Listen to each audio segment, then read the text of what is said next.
Hey, John here again. So I got this old, I think it's a 1960 something, maybe early 70s John Deere 110, and I got it dedicated to snow blowing with the attachment on the front there, the single stage thrower. I think it was 2 seasons ago. Something happened, it locked up, and I was going to get to it last year, and I never did. And I got about 1,000 feet of driveway, and I had to do it with my little 26-inch cut. So here's, I don't know what cut this is, but it makes life a little easier when you're throwing more snow at, you know, especially sitting down, maybe having a cup of hot chocolate while you're riding. But this thing, I believe, something's goofy in there. It did lock up, and I got it free, but there's something drastically wrong with it.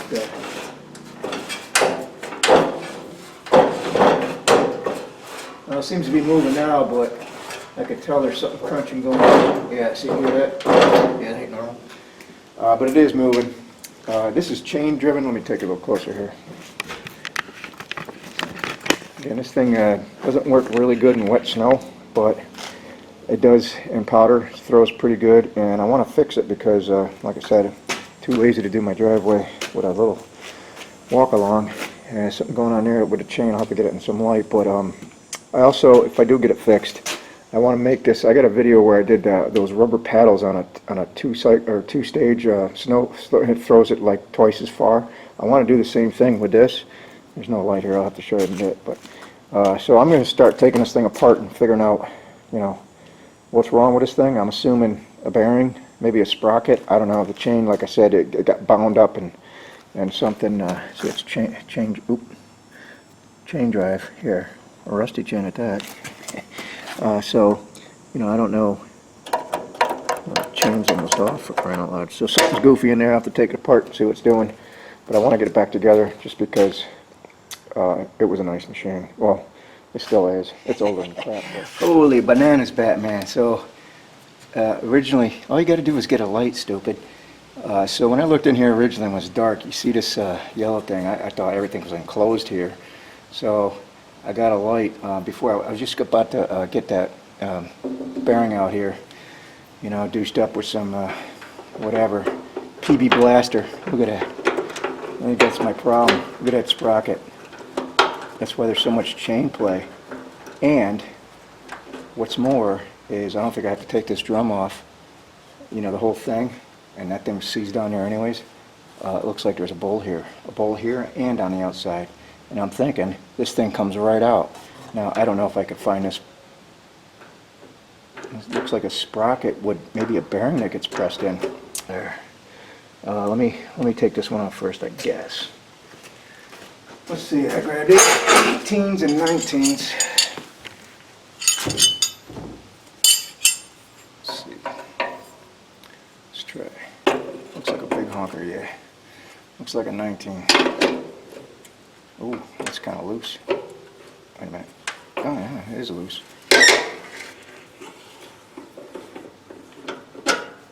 This is gonna be cool if I have this bearing. I got a few bearings in stock. But let's see if this. Oh yeah, it's coming right out of there. Oh, something just fell.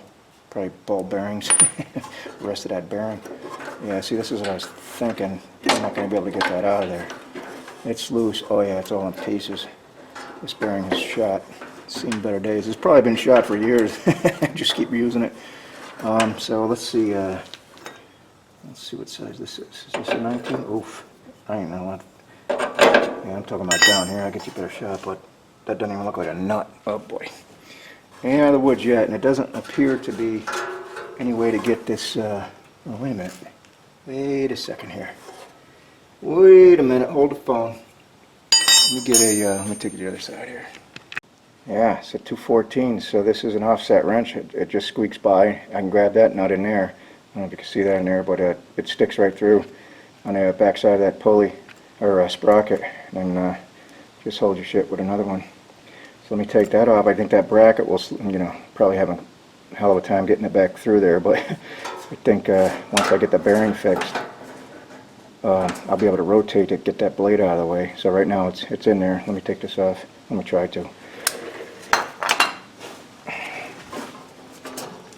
Oh yeah, these seem kind of loose for being on there for that many years. Maybe not. Oop. Let's see if this whole thing will come out. Ah, crap. Nope, there it goes. Alrighty. Well, here's some of the remnants. That's a bearing. I don't know if I'm going to have that fella. Let's see. Oh yeah, that's kind of seen better days. Where'd the pulley go? Should fall down there too. Well, here's the bracket. Oh yeah, just a piece of angle iron. Which way was that? I have to remember. Where's the sprocket?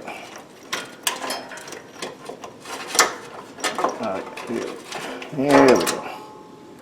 Huh. Just a sprocket with a missing bearing, it looks like. I don't think the sprocket's bad. Let's go see if we got some bearings, yeah?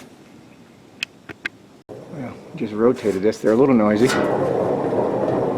Bearings on the end. Maybe, maybe not. Maybe it's just making that noise because it's a lot of metal going around there. But they're staying. See, it's not, there's no play in it at all. So, just that noise.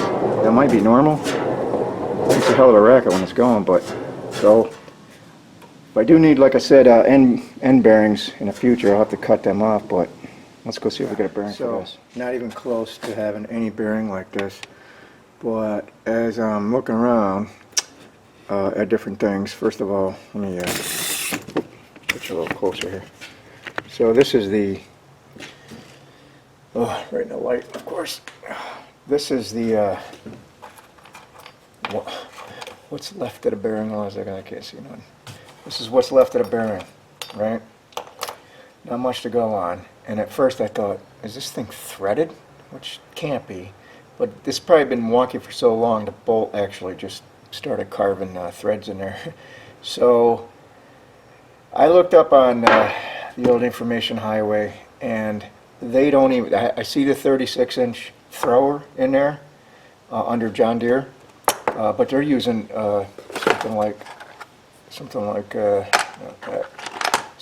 this, like a bushing that just runs through.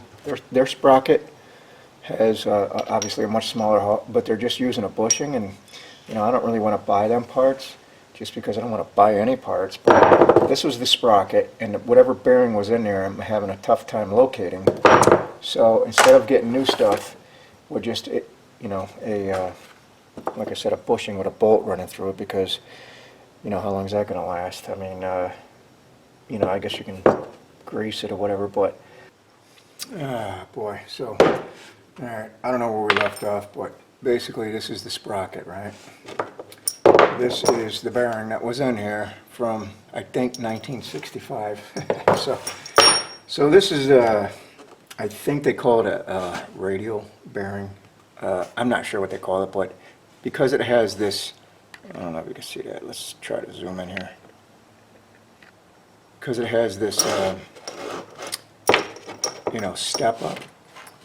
Like originally I thought maybe it would be in the center and both sides would be sticking out, but if you put some glasses on your face, you could see that there's, you know, where the ball bearings go, favors this one side. So, and of course the ball bearings go in here, so it'll be like that. So there's a step out like this. So I took it down to Napa, and I'll be goddamned, what's his face, Ken. It took him 25 minutes. Honestly, I was ready to walk out of there. I was getting really impatient, but it took him 25 minutes. He goes, hey, I found it. I'm like, you're kidding me. So he found the exact same bearing, because originally I just wanted to go down there and match up a goddamn bearing, right? This is so specific. This is the closest one that I have without, you know, so I went down to Napa, didn't care about the radial. I'll put some spacers in or do whatever. Just needed a regular bearing, and I think they call these cylindrical bearing, you know, doesn't matter what they call it. So if everything's the same, and you get the same bearing, this looks close, right? But there's no way it's going to press into this.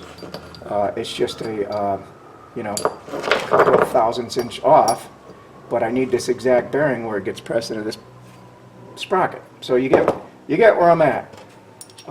They could not match up a bearing, you know, a regular one. And he did find this bearing. So I was like, cool. Then he started talking about, well, it's not, I can't get it for a couple of weeks. I'm like, couple of weeks? I'm like, where's it coming from? I live in Massachusetts. He's saying Montana is the closest place. I'm like, Montana? So I'm like, all right, well, I guess I can wait a couple of weeks. Then he gives me the price, $62. I'm not paying $62 for a stinking bearing, right? So at first I was like, cool, I'm going to be on, you know, now like, uncool. I ain't paying, no way I'm paying, you know. If I had to pay $20-something for this bearing, I'd be like, yeah, I guess. But no, I'm not paying that kind of money. A lot of it's shipping, but I think it was $10 or $15 shipping. But either way, that's not going to do the trick. So what I've got is this, and what they're using today, I went to John Deere, and I looked up this 36-inch snow thrower, and the blow-up diagram they give you, they're not doing this anymore. Maybe because this unit's from the 60s, I don't know. But you see how big this hole is, right? The one that they sell now, that you can get, I didn't look up the price or anything, but it's a much smaller hole. Let's say it was like this. And all they're doing is using a, let's say it's like this. They're just using a, one of these deals here, like one of these, like a bushing, right? So they're just passing a bushing through the hole in the sprocket, and then it just gets bolted up like that. Which, you know, if I have to, I'll get that, because I want this thing running again. So there's where I'm at. But now, shit, now that I'm thinking of it, I'll probably just make my own. That actually fits in there. Alright, so there's no coming back from this, so I welded that one washer permanently, obviously. But then I was thinking, you know, probably, anyways, that one fits perfect. Then remember I was talking about the shoulder bolt. I needed to, and I can clip this. Let's do it this way. It's still hot or some shit. You know, I need to have this bushing the same, you know, so I can clip this. But then the problem I'm having, I can use a smaller bolt. I don't have a bolt to send through, but the housing, you know, has this this size hole, and I don't have a drill bit this size to pass this through. It's too big. I don't have a drill bit to drill that out. So now I got to think of something else, because I found this other this shoulder here, which is perfect size, perfect, right? But again, it's just too short. I mean, you know, I can't pass that bolt through, and I can't mess with the housing because, like I said, I don't have a. So here's what I'm going to do. I'm just going to have to build this out with, where the hell's that bolt at? The bolt's the same size as this, you know, these washers. So I'm going to have to just add washers, and between the housing and the washers, it's going to hold it in place. Oh man, so it's a couple days later, and you know, I gave up trying to find this bearing, which nobody has because of this offset deal, and that's why I decided to go, you know, because they're selling you a bushing. Now you can get the gear, you can get this gear on a John Deere website, or the sprocket here, but they're not, it's a different kind of sprocket, meaning there's a smaller hole the size, you know, of the bolt, but they're using a bushing, you know, and I was going to make my own, and then I was sniffing around on the old inner tube there looking for this bearing or something like it, and I thought I struck gold. I was like, eureka! And this thing showed up, so I thought, you know, originally when I took it out of the pan, I'm like, that's it, that's the one. So I knocked these welds out. I still got to clean up some burrs here. I thought, yeah, I'm going to press it in. I'm going to be a happy-go-lucky here. Hopefully I don't get into anything here, but so here's the problem. Here's how I found it. I didn't find it on a website or anything for John Deere. I just measured the, you know, the outside. It was 39.7, 39.8, you know, somewhere in there. And when a new one showed up, same thing. 39.82. It's close enough, right? It's the same outside, and the inside is the same. I forgot what it was. Well, it doesn't matter. The bolt fits through, right? So that's what I needed. I'm like, golden, man. So like I said, a couple days went by, I didn't get to it until just now. So now I'm looking at it, I'm like, crap, it ain't the right bearing. First of all, this one comes with a collar, you know, which I could care less about, but if you look close, there's an offset. I don't know if you can see that, but if you put this on there, you can look through there, but as you rotate it, it's like got a teardrop thing going on there, it gets out of whack. So I don't know what this bearing goes to, but on this side it's perfectly, bolt goes through, everything's centered, which, you know, that's fine. This side is not, which I don't really care about. This is going to be pressed up against the frame and that bracket, so I don't care about that. What I do care about is, look at this. There's no way I'm probably going to be able to show you this, but this is rounded. It's flat in the center. Oops, it's flat in the center here, directly in the center, but not, you know, just a sliver. It's not flat like this one. So I kind of lucked out, you know. It's not flat. This is the bearing. This is the one, but it's not. So I'm going to finish cleaning this up. I'm going to try to press this in. I got to get these burrs off of here, but now there's a possibility this thing could get wonky. Because I kind of welded it thinking that was going to be permanent, I should have looked first on the internet, but because this is going to be tough cleaning this up to be perfectly, you know, around in there, but do what I can.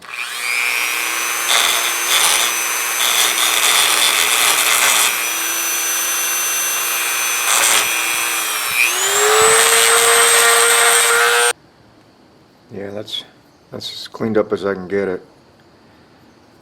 A couple of pieces got knocked off when I was trying to get that washer out, but that's on the outside, so it does fit in now. But see how it's like wonky? I mean, to get that perfectly center, I'm going to see how it goes here. But yeah, that shouldn't be doing that, not with, you know, this is the original one, a square one. Square one won't get wonky, it'll just get pressed in, you know. You get what I'm saying. So that one just wants to start. You just got to start it square. This one I have a feeling is going to be problematic.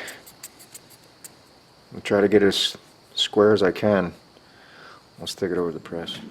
Well, this is probably going to be a little sketchy. Just because it's too much of a slippery slope here. I'm going to try it anyways. Not much I can do at this point. Yeah, in a bubble.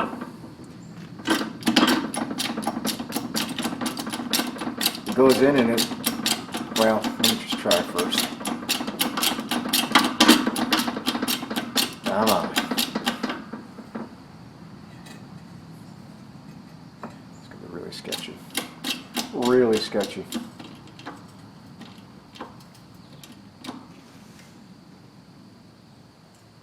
Yeah.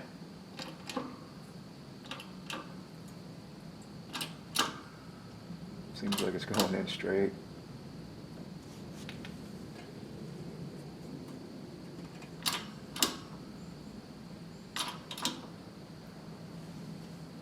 I don't know, let's see what that looks like. Be goddamn. Does look like it's straight. Huh. Well, I'll be a monkey's uncle. Looks like it's pressed in there straight. I tried to pop it out, there's no way. It's pressed in there pretty good. But, I mean, you can't see daylight through it, but I just wish it was square. Like this guy. But it seems to be doing a trick, so I think I got it licked. And, for some reason, it seems like it's not gonna, you know, be wonky. Let's go put it in. See, the reason that I wanted to go back to this is because this is from 1965, right? It's lasted 50-something years. You know, to put the bushing in, with a bushing and a bolt, even if I put like a grease fitting on the bushing, it would probably last a while. But I wanted this back to the original, and I think this is going to do the trick. Let me go throw it in the machine. There's no way I'm going to know until this winter. If this thing falls off, it falls off. But let's go pop it in the machine. Because the original bearing, the stem, first of all, this has to go here, and you know, this bracket, and then the bearing or the sprocket's got to go in between that. But there's quite a bit of space in there, so what's going on is if I put this here, it's not quite lined up with the sprocket below. It's about a washer off, so I've got that okay. I've got a bunch of washers here. I'm just going to add a washer to the inside wall. It doesn't even have to be that thick, about that thick, so that's no problem. See, the original bearing, this piece here must have been a little bit thicker. I even tried to add the where is it, the collar here. Now it's too thick, but even though a washer is going to do the trick, let me see if I can get this shit up a little bit.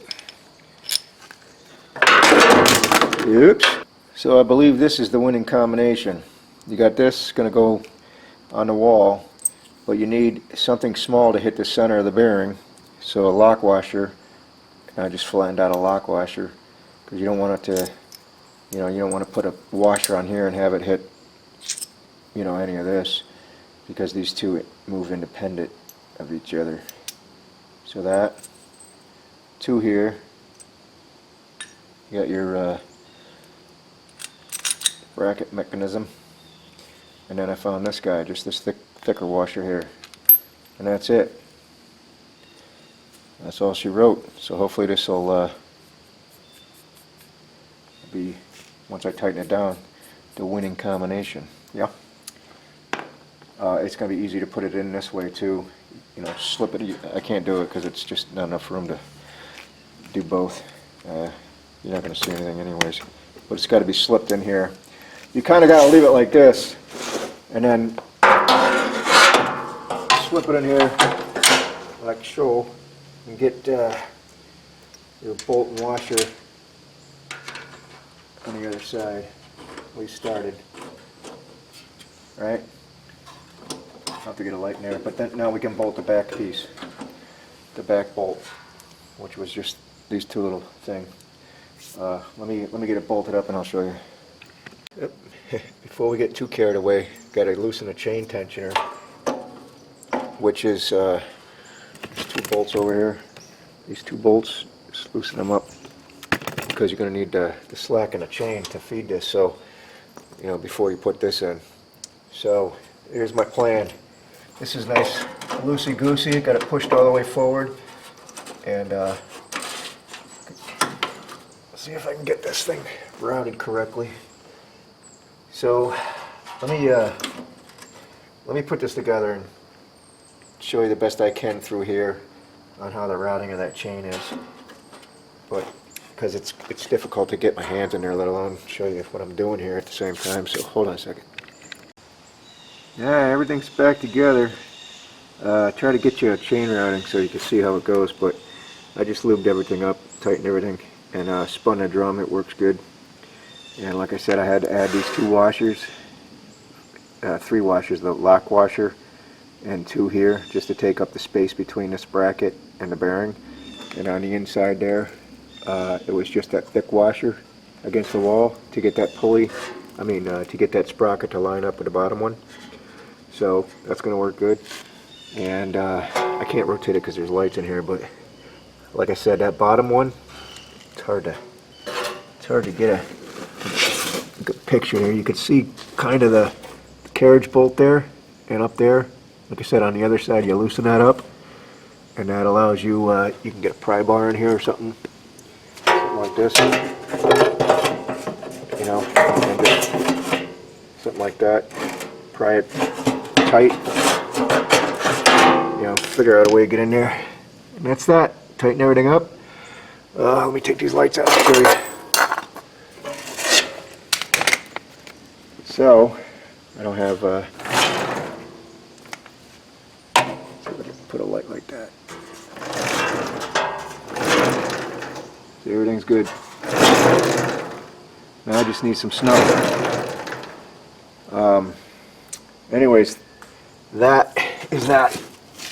So if you can't find that bearing, I found that bearing. I have to put a link to what part number I had, but it works.